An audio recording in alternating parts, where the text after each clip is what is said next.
በስመ አብ ወወልድ ወመንፈስ ቅዱስ አሃዱ አምላክ አሜን።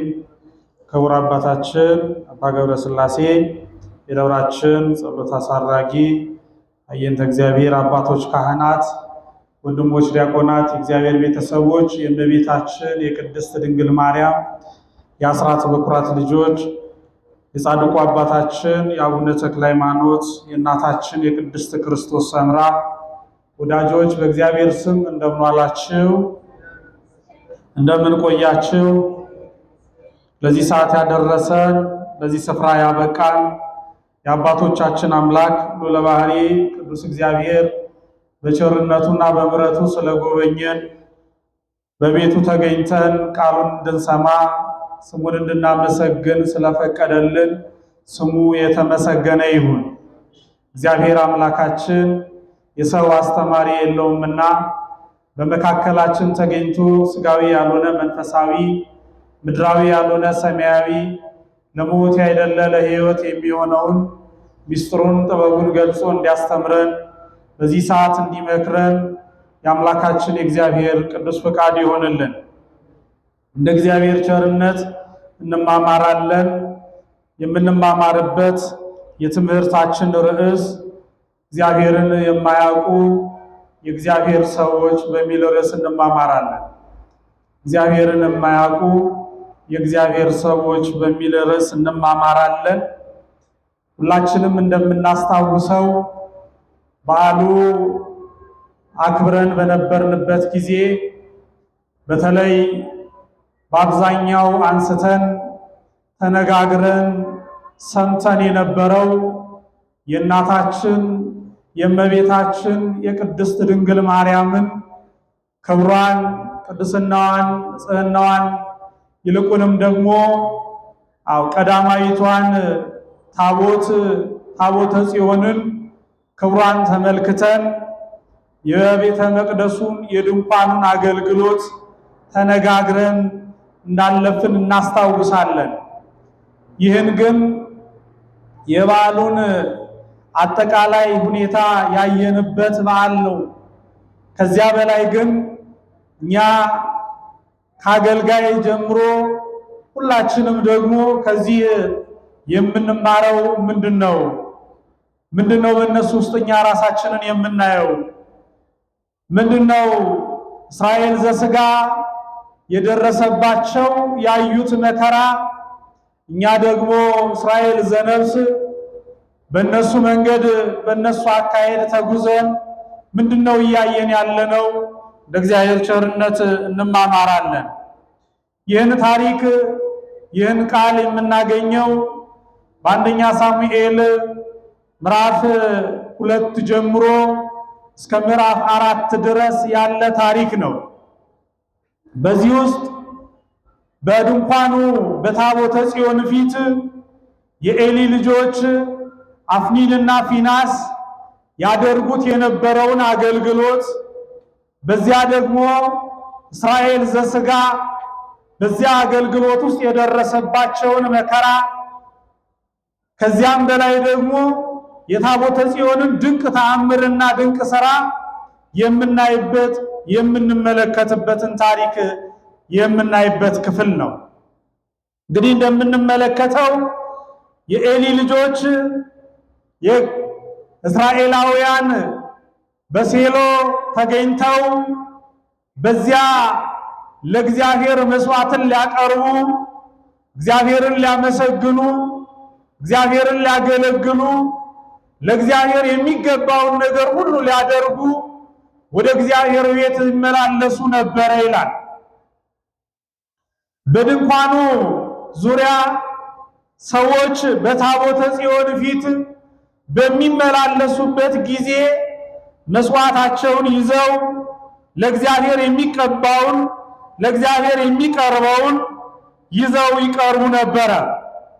እናም በዚህ ታሪክ ውስጥ እንደምንመለከተው ሕዝቡ ይሄንን ያደርግ እንጂ ሕዝቡ እንደዚህ ያገልግል እንጂ የኤሊ ልጆች በሚያገለግሉት አገልግሎት በሚሰሩት ሥራ ሕዝቡን ያሳዝኑ፣ እግዚአብሔርም ያዝንባቸው የነበረ ይልቁንም አይናገር እንጂ አባታቸውም ሊቀ ካህናቱ ኤሊ እንዲሁ ያዝንባቸው የነበረ ልጆች ነበሩ እና እስራኤላውያን ለአገልግሎት ለመስዋዕት ወደ ድንኳኑ ሲመጡ የኤሊ ልጆች ያደርጉ የነበረው የመጀመሪያው ጉዳይ የድንኳኑን መብራት ለመስዋዕትነት ለአገልግሎቱ ለእግዚአብሔር ይቀርብ የነበረውን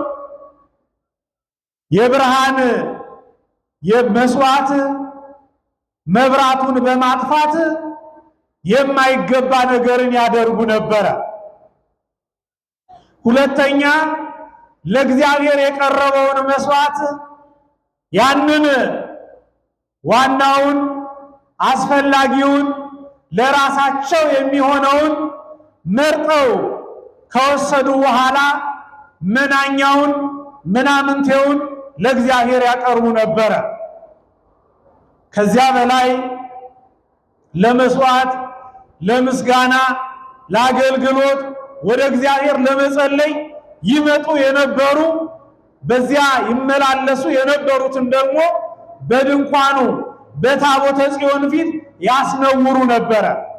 ከዚህ የተነሳ ነው እግዚአብሔር በኤሊ ልጆች በአፍኒንና ፊናስ ላይ አዝኖባቸው የነበረው። እናም ይሄንን ሲያደርጉ እግዚአብሔር ለካህኑ ለኤሊ ይነግረው ነበር። ይሄን እየተመለከተ ይሄን እያየ ኤሊ ግን ለልጆቹ ኤሊ ግን ለሱ ወገኖች ለራሱ ልጆች አርልቶ አንድም ቃል አይናገርም ነበር ይላል። በዚህ ጊዜ ነበር እንግዲህ ራሳቸው ከሕዝቡ ራሳቸውን ከቤተ መቅደሱ ራሳቸውን ከድንኳኑ ከቅድስናው ከንጽህናው ለይተው ስለነበረ እግዚአብሔር የእግዚአብሔር ቃል እንዲህ ሲል ስለ ኤሊ ልጆች ተናገረ። የኤሊ ልጆች በድንኳኑ በታቦቱ ፊት ያገለግሉ ነበረ፣ ግን ምናምንቴዎች ነበሩ ይላል። የኤሊ ልጆች የበለጠ ሲገልጣቸው ደግሞ የኤሊ ልጆች እግዚአብሔርን ያገለግሉ፣ በእግዚአብሔር ፊት ይቆሙ፣ የእግዚአብሔር ታቦትን ያጥኑ፣ በእግዚአብሔር ታቦት ፊት ይመላለሱ የነበሩ ግን እግዚአብሔርን የማያውቁ ነበሩ ይላል እና ይሄን ሲናገር ለኤሊ ልጆች የተቀመጠላቸው የተነገረላቸው በታቦቱ ፊት እያሉ እንዳልነበሩ እያገለገሉ የማያገለግሉ እየተመላለሱ እንደሌሉ ስለነበሩ የኤሊ ልጆች ምናምንቴዎች ነበሩ ይላል።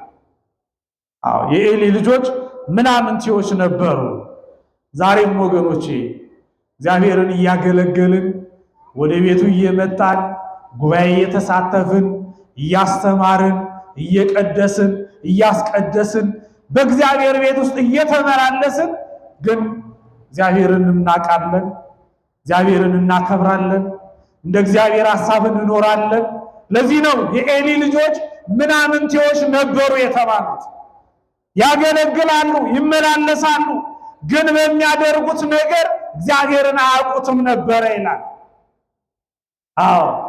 የሚቀድሱ የሚቀድሱትን የማያውቁ፣ የሚዘምሩ የሚዘምሩለትን የማያውቁ፣ የሚያስተምሩ የሚያስተምሩለትን የማያውቁ፣ ቁጭ ብለው የሚማሩ የሚማሩትን የቃሉን ባለቤት የማይረዱ፣ በቤቱ ዕለት ዕለት የሚመጡ የቤቱን ባለቤት የማያውቁ እንደዚህ አይነቱን ነው የኤሊ ልጆች ምናምንቴዎች ነበሩ ያላቸው።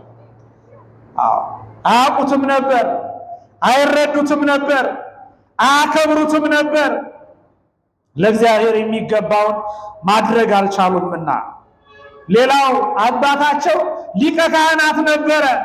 ግን እንደ ሊቀ ካህናትነቱ ልጆቹ ሲበድሉ፣ ልጆቹ ሲያጠፉ፣ ልጆቹ በእግዚአብሔር ታቦት ፊት የማይገባ ነገርን ሲያደርጉ ዝም ነበር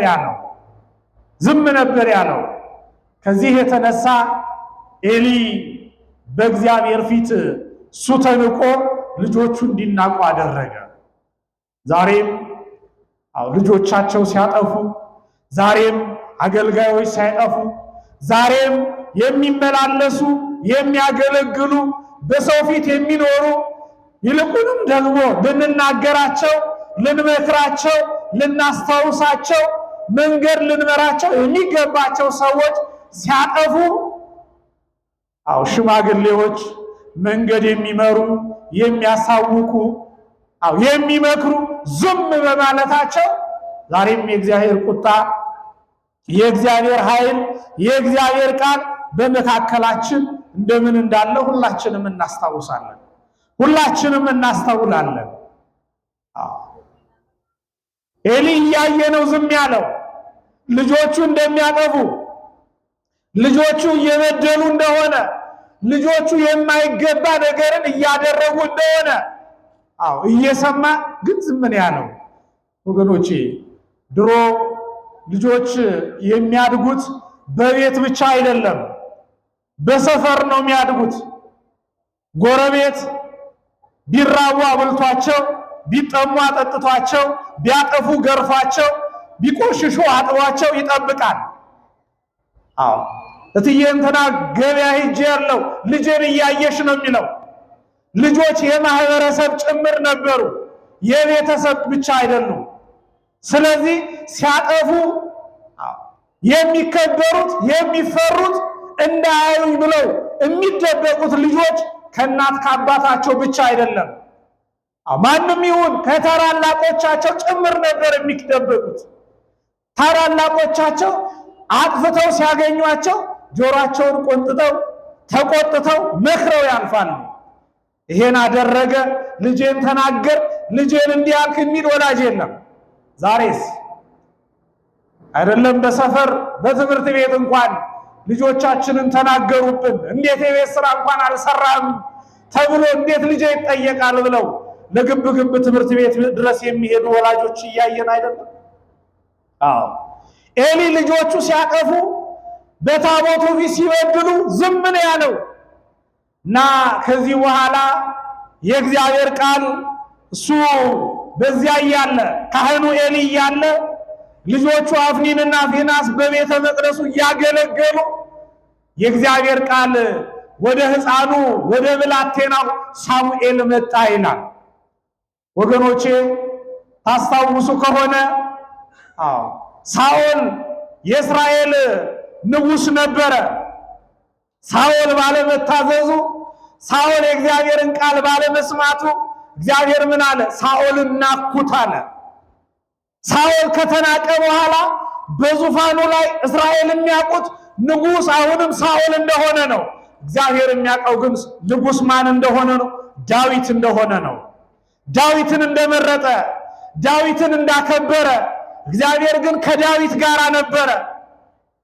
በዙፋኑ ላይ የነበረው ሳኦል ነበር። እግዚአብሔር ግን ሳኦልን ስለናቀው እግዚአብሔር ከማን ጋር ነበረ? ከእረኛው ከዳዊት ጋር ነበረ። ወገኖቼ እኛ እያለን እኛ ተቀምጠን እድሜያችንን ስንቆጥር ስለ እድሜያችን፣ ስለ መምጣታችን፣ ስለ እነንትና ወገን መሆናችን ስንናገር እኛ የናቅናቸው፣ እኛ የተውናቸው፣ እኛ የረሳናቸው ከኛ በላይ እግዚአብሔር ጋር አብረው ሲነጋገሩ እንመለከታለን። በማዕረግ ቢሆን ኤሊ ሊቀ ካህናት ነው። በማዕረግ ቢሆን ልጆቹ ካህናት ናቸው። ነገር ግን ከብላቴናው ከሳሙኤል ጋር እግዚአብሔር ይነጋገር ነበር ይላል። ወገኖቼ እዚህ ስንመላለስ በየትም ቦታ ሰውን እንደ ሰውነቱ እናክብር። እግዚአብሔር የደም ዋጋ የከፈለለት ሰው እንደሆነ እናስብ። እግዚአብሔር ያን ጊዜ ሳሙኤልን ያነጋግረው ነበር ይላል። ያነጋግረው ነበር። ብዙ ሰዎች ገዳማትን ያውቃሉ፣ ካህናትን ያውቃሉ፣ ሊቃነ ጳጳሳትን ያውቃሉ፣ ታዋቂ ሰዎችን ያውቃሉ። ግን እግዚአብሔርን አያውቁትም። ሰው ያገናኙኛል፣ ሰው እነሱ ይሻላሉ ይላል፣ ግን እነሱ ከእግዚአብሔር ጋር የሉም። አዎ ሰው በማወቃችን ብቻ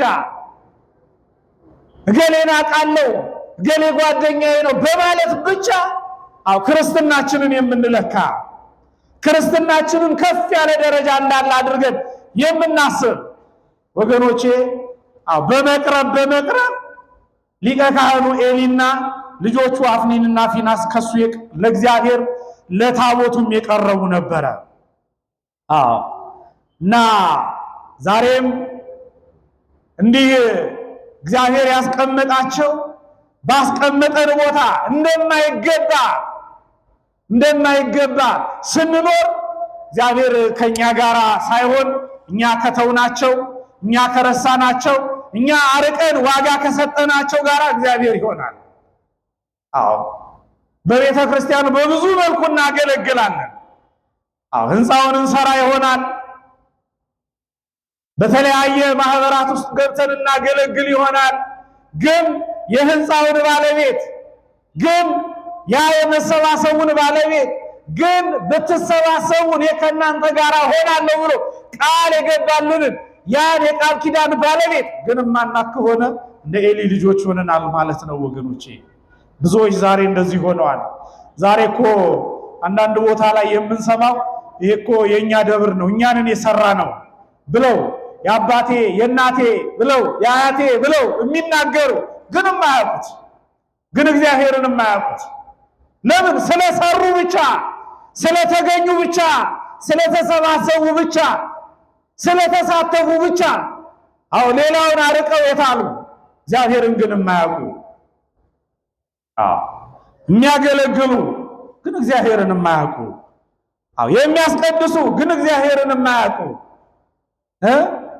የማይሰሙ ጸባያቸው ሐሳባቸው ከእግዚአብሔር ጋር ያልሆነ እንደዚህ ያሉትን እግዚአብሔርን የማያውቁ የእግዚአብሔር ሰዎች ይላቸዋል። ያ ሲሆን እግዚአብሔር እኛ ካልናቸው ይልቅ እኛ ካላልናቸው ጋራ እግዚአብሔር ስራውን ይሰራል። ዛሬም ሳኦል መንበር ላይ ነበረ፣ እግዚአብሔር ግን ከዳዊት ጋር ነበረ። ዛሬም እምቢ ስንል አልሰማ ስንል እግዚአብሔርን ማክበር ሲያቅተን እግዚአብሔርን ማድመጥ ሲያቅተን እንደ ቤቱ መመላለስ ሲያቅተን እኛ ከናቅናቸው ጋር እግዚአብሔር ይሆናል። አባቱ የዳዊት አባት ሌላ ልጅ የለህም ተብሎ ሲጠየቅ እኮ አንድ እረኛ አለ እሱ ደግሞ ለንግስና አይሆንም እኮ ነው ያለው። አንድ እረኛ አለ ግን እሱ ደግሞ ለንግስና የሚሆን አይደለም ነበር ያለው።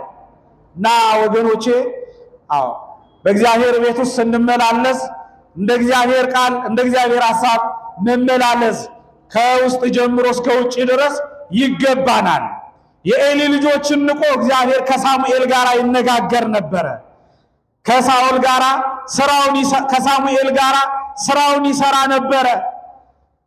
ከሳሙኤል ጋር ስራውን እግዚአብሔር ንግግሩን ያደርግ ነበረ። የእስራኤልን ዕጣ ፈንታ እግዚአብሔር ይናገር ነበረ። የኤሊ ልጆች አባታቸውንም እግዚአብሔርንም አይሰሙትም ነበርና እግዚአብሔርን የማያውቁ የእግዚአብሔር ሰዎች ተብለዋል።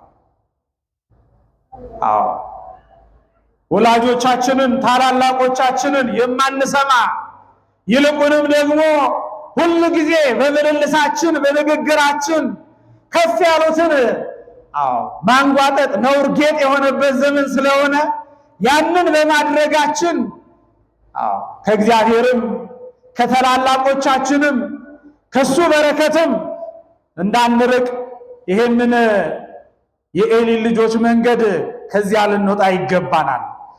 እና እግዚአብሔር ምን አለ? በሳሙኤል ላይ አድሮ ሰሚውን ሁሉ ጭው የሚያደርግ ነገር በእስራኤል ላይ አደርጋለሁ አለ። ለምን? የኤሊ ልጆች የማይገባ ነገርን በእግዚአብሔርና በታቦቱ ፊት ያደርጉ ስለነበረ እግዚአብሔርንም አባታቸውንም አይሰሙም ስለነበረ ይላል።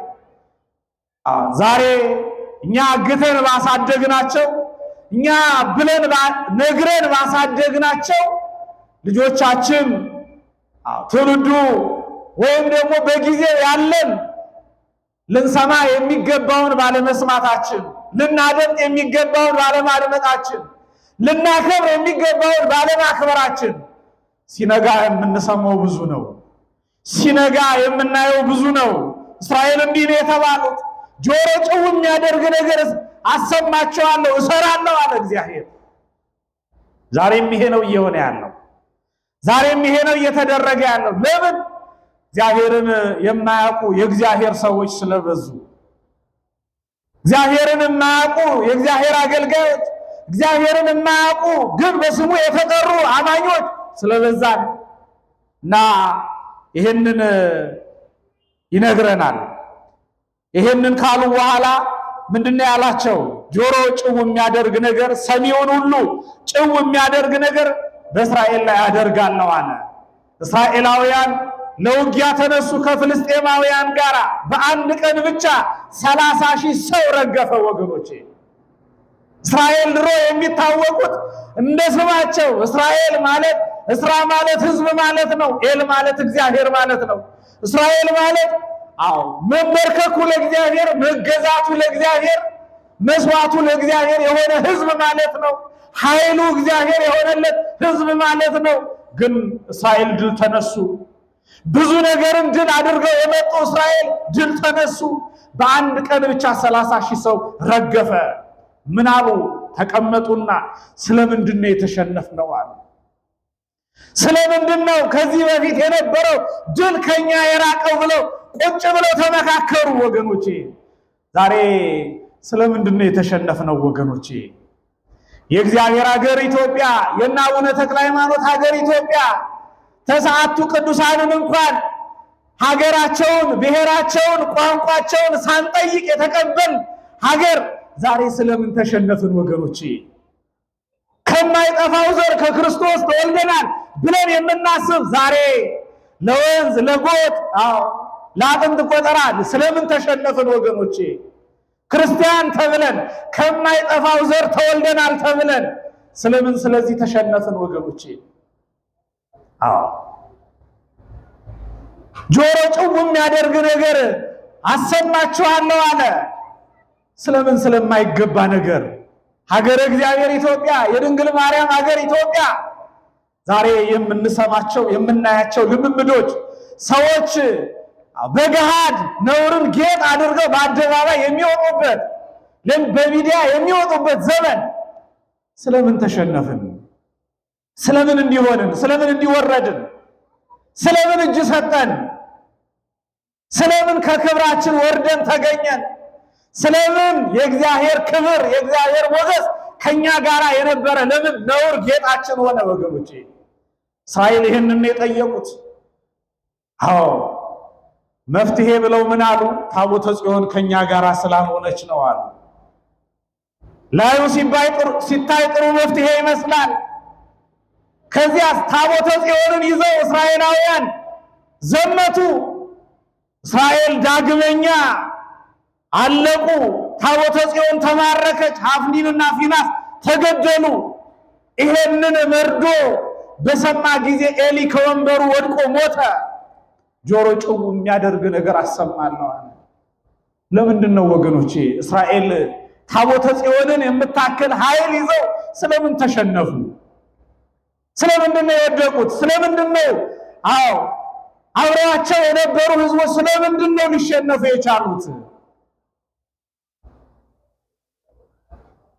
የኤሊ ልጆች እግዚአብሔርን የማያውቁ የእግዚአብሔር ሰዎች ስለነበሩ እስራኤልን ይመሩ የነበሩ እስራኤልን ድል እናደርጋለን ብለው ይዘው የወጡ ኃይል የምትሆናቸውን ታቦተ ጽዮንን ይዘው የወጡ እግዚአብሔርን የማያውቁ የእግዚአብሔር ሰዎች የነበሩ አፍኒንና ፊናስ ነበሩ። ዛሬስ ወገኖቼ ስለምን ተሸነፍን? ግማደ መስቀሉ ያለበት ሀገር፣ ታቦተ ጽዮን ያለችበት ሀገር፣ የብዙ ቅዱሳን ሀገር ስለምን ተሸነፍን? እግዚአብሔርን የማያውቁ የእግዚአብሔር አገልጋዮች የሆኑ ሰዎች በዝተው ይሆን? የእግዚአብሔር ታቦት በእነ አፍኒንና ፊናስ ተይዛ ይሆን? እኛ ዕለት ዕለት መስዋዕቱን ልናቀርብ የምንመጣ እግዚአብሔርን የማያውቁ እንደ እግዚአብሔር ሰዎች እንደ አፍኒንና ፊናስ ሆነን ይሆን? ስለምን ይሆን ወገኖቼ? እስቲ ራሳችንን እንጠይቅ። ብዙ ጊዜ በዚህ በዓል የምንሰማው ዳር ጽዮንን ስናከብር የምንሰማው የታቦተ ጽዮንን የድንግል ማርያምን ክብር ሰምተን እናልፋለን። ይሄ ሁሌ የተመሰከረ ነው፣ ሁሌ የምንሰማው፣ ሁሌ የማይካድ ሐቅ ነው። ግን ወደ ራሳችን አምጥተን ልናየው ይገባል። እስራኤልን ረግመን አፍኒንና ፊናስን ረግመን እንዴት እንዲያደርጋሉ ብለን የምናልፈው አይደለም፣ ወደ ራሳችን ልናመጣ ይገባል። ዛሬስ ወገኖቼ ይሄንን ልናይ በመካከላቸው እንዲህ ያሉ ሰዎች ስለነበሩ እስራኤል ተሸነፉ። ለምን? አፍኒንና ፊናስ በእግዚአብሔር ፊት ሆነው የማይገባውን ዋናውን ለእግዚአብሔር ሊቀርብ የሚገባውን ለራሳቸው በልተው የማይገባውን ምናምንቴውን መስዋዕት ለእግዚአብሔር ያቀርቡ ነበረ። ዛሬስ ለምን ተሸነፍን ወገኖቼ? ተጨንቀው የሚሰብኩ፣ ተጨንቀው የሚዘምሩ፣ ተጨንቀው የሚቀድሱ፣ ተጨንቀው የሚያስቀድሱ፣ ተዘጋጅተው ተጨንቀው ወደ እግዚአብሔር ቤት የሚገቡ፣ ፈርተው በፍርሃት እየተንቀጠቀጡ የሚገቡ አገልጋዮችና ተገልጋዮች ጠፍተን ይሆን ወገኖቼ? አፍኒንና ፊናስ እኮ ይሄንን ያደረጉት ሊያቀርቡ ስለሚገባው መስዋዕት ምንም አልጨነቃቸውም። ቅዱስ ጴጥሮስ አስተምሮ በአንድ ቀን ብቻ 3000 ነፍሳት ምን እናድርግ ብለው ከተጠመቁ ዛሬ 3000 ሰባኪ አስተምሮ አንድ ንስሐ የሚገባ ሰው ያጣነው ለምንድን ነው? ቅዳሴው ላይ ዲያቆኑ ጻውኑ ክርስቲያን የክርስቲያን ታናናሾች ውጡ ሲባል ሲወጡ አይተናል ወገኖቼ። ምነው የምናስጠምቀው? ምነው የምንመልሰው አጣን? ተጨንቀው የሚያስተምሩ ስለጠፉ ይሆን? ተጨንቀው የሚቀድሱ፣ ተጨንቀው የሚሰዉ፣ ተጨንቀው በእግዚአብሔር ቤት የሚቆሙ፣ ተጨንቀው ስለ ራሳቸው ስለሱ ክብር ተጨንቀው ወደ እግዚአብሔር ቤት በፍርሃት በመንቀጥቀጥ የሚመጡ የሚመላለሱ ምዕመናን ጠፍተው ይሆን? ስለምን ተሸነፍን ወገኖቼ? ጆሮ ጭው የሚያደርግ ነገር አሰማለሁ አለ። ያየነው እየሰማነው እየሆነ ያለው ነገር ይሄንን ነው። እኛ ለምን ይህን እንዳደረገ ለምን ይሄ እንደተደረገ ማወቅ መረዳት ይገባናል። ብዙ በሀገራችንም በዓለማችንም ላይ የተደረጉ ብዙ መከራዎች መነሻቸውን ስንመለከት እግዚአብሔርን በማያውቁ የእግዚአብሔር ሰዎች ምክንያት ነው። የዮዲት ጉዲትን መከራ ስንመለከት የኛው ቤት ጣጣ ነው፣ እግዚአብሔርን በማያውቁ የእግዚአብሔር ሰዎች። የግራኝ አህመድን ወረራ ስንመለከት እግዚአብሔርን በማያውቁ የእግዚአብሔር ሰዎች። የዲዮቅልጥያኖስን ያን ሁሉ የክርስቲያኖችን መከራ ስንመለከት እግዚአብሔርን በማያውቁ የእግዚአብሔር ሰዎች ምክንያት ይህ ሁሉ የደረሰው ወገኖቼ። እኛም የሚሆነው የሚደረገው እግዚአብሔር የተሻለውን እንዲያደርግልን ይልቁንም ደግሞ እስራኤልን በምሕረት በቸርነት እንደጎበኛቸው ስለምን እንደተሸነፍን ስለምን እንዲህ ያለ ነገር እንደደረሰብን ቁጭ ብለን ራሳችንን እንጠይቅ። እነዚያ ዮናስ የተሳፈረባት መርከብ ላይ የነበሩ ሰዎች ይህ ሁሉ መከራ፣ ይህ ሁሉ ማዕበል፣ ይህ ሁሉ ጭንቀት የደረሰብን በምን ምክንያት ነው? እስቲ ዕጣ እንጣጣል ነበር አይደል ያሉት? እኛም ራሳችንን እንጠይቅ። የኤሊ ልጆች እግዚአብሔርን የማያውቁ የእግዚአብሔር ልጆች ነበሩ፣ የእግዚአብሔር ሰዎች ነበሩ፣ የእግዚአብሔር አገልጋዮች ነበሩ። ምዕመናን ሁላችንም በእግዚአብሔር ቤት ውስጥ እንመላለሳለን። ዕለት ዕለት እናስቀድሳለን። ዕለት ዕለት ቃሉን እንሰማለን። ዕለት ዕለት ለእግዚአብሔር ቤት የሚገባውን እናደርጋለን። ግን የቤቱን ባለቤት ማናቀው ማናከብረው ከሆነ እንደ ኤሊ ልጆች እንደ ሳኦል እንዳንናቅ ከምንም በላይ የቤቱን ባለቤት ልናቀው ልናከብረው ይገባናል። ከምንም በላይ በመፍራት በመንቀጥቀጥ በመስማት ልንመላለስ ይገባናል። አታድርጉ የተባለውን ልንተው፣ አድርጉ የተባለውን ልናደርግ፣ ከምንም በላይ ደግሞ በፍርሃት ልንመላለስ ይገባናል። የኤሊ ልጆች ምናምንቴዎች ናቸው የተባሉ የቤቱን ባለቤት ማክበር ስላልቻሉ ነው። የሚያገለግሉትን ማወቅ ስላልቻሉ ነው። የሚጸልዩለትን ማወቅ ስላልቻሉ ነው። መስዋዕት የሚሰውለትን መረዳት ስላልቻሉ ነው። የሚያናግራቸው ማን እንደሆነ ማወቅ ስላልቻሉ ነው። እግዚአብሔርን የማያውቁ የእግዚአብሔር ሰዎች የተባሉት የምናመሰግነውን፣ የምንሰማውን ቃል፣ የምንዘምረውን ዝማሬ፣ የምናገለግለውን አገልግሎት፣ የምንሰዋውን መስዋዕት ለማን እንደሆነ እንዴት እንደሆነ ስናቅ ነው ከኤሊ ልጆች የተለየን ልንሆን የምንችለው። አዎ ድምፅ ስላለን ስለጨውን እንደው ዝም ብለን በስሜት ስላደረግን አመስግነናል ማለት አይደለም። ብር ስላለን ስላመጣን መስዋዕት አቅርበናል ማለት አይደለም። የቤቱን ባለቤት ግን ልናከብረው ይገባናል። ያ ሲሆን ነው እና እግዚአብሔር አምላክ እስራኤልን በእነሱ ላይ ያደረሰውን ነገር በእኛ እንዳይደርስ ብዙ ነገር ልናደርግ፣ ብዙ ነገር ከብዙ ነገር እግዚአብሔር ሊጠብቀን የሚችለው። ስለዚህ ወገኖቼ እግዚአብሔር አምላካችን በቸርነቱ በቤቱ ስንመላለስ እሱን ፈርተን እሱን አክብረን ለሱ የሚገባውን እንደ አቤል ተጨንቀን ተጠበን። አቤልም ቃየልም መስዋዕትን ሰውተዋል። ቃየል ግን ተጨንቆ ሳይሆን እግዚአብሔር ምን ያደርግለታል? አይበላ አይጠጣ ብሎ ነው ያቀረበው። አቤልስ እግዚአብሔር ንጹሕ ነው፣ እግዚአብሔር ቅዱስ ነው፣ እግዚአብሔር ክቡር ነው።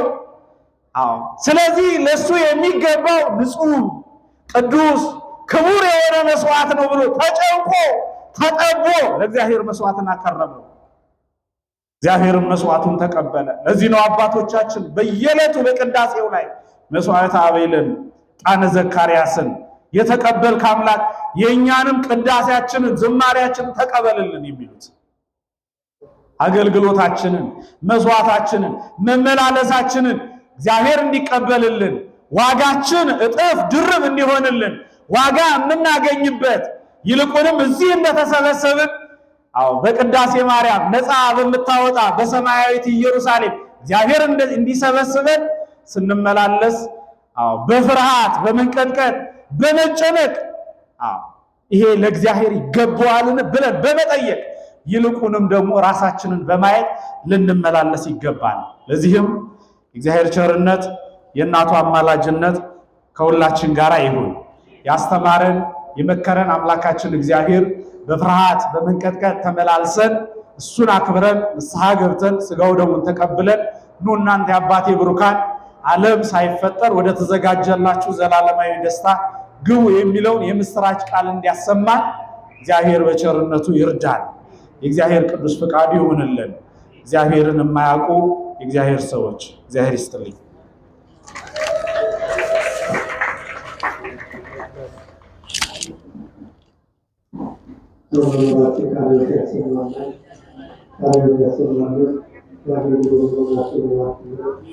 Terima kasih.